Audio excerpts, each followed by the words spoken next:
At one point, George Harrison even considered taking legal action against Ringo Starr, his fellow Beatle and longtime friend, because of what he felt was a poor cover version of one of his songs. Starr was preparing to release his fifth studio album, Ringo's Rotogravure, a project built around contributions from friends and musical collaborators. Among the tracks were songs penned by Paul McCartney and Eric Clapton. Starr also chose to include a Harrison composition titled "I'll Still Love You," which ultimately created friction between the two. Although Harrison had initially agreed to let Starr use the piece, the arrangement quickly soured when he heard the final recording.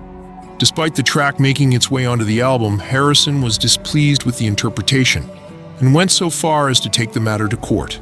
Starr later explained that his motivation had been admiration rather than disrespect, insisting that he had always been fond of the song.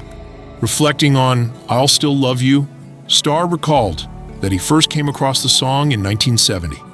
He said he had cherished it ever since, believing it had been overlooked, and that was why he wanted to give it new life on his own record.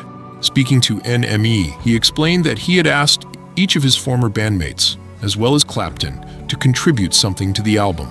According to him, McCartney had been keen to provide a new song, while John Lennon eventually submitted "You Got Me Cooking." When it came to Harrison, Starr initially asked for a fresh composition, but then remembered an older song that had never been released. He told Harrison that he had always admired that piece and wondered if he might use it instead of requesting a new one. Harrison, Starr explained, agreed, seeing it as one less job to complete. The track, described by Starr as a grand, ballad-like number, was then slated for the record. The collaboration, however, turned sour once Harrison heard the finished version. Reports from the time indicated that he was deeply dissatisfied, to the point of pursuing legal action against Starr.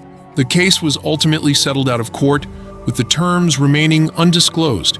In spite of the legal dispute, the two musicians maintained their friendship, staying close until Harrison's death in 2001. This episode was not the only sign of post-breakup tension within the Beatles' circle.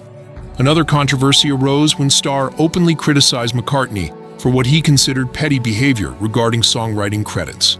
For decades, the Lennon-McCartney credit had been a fixed formula, something McCartney himself later described as a rock and roll trademark, of which he remained proud.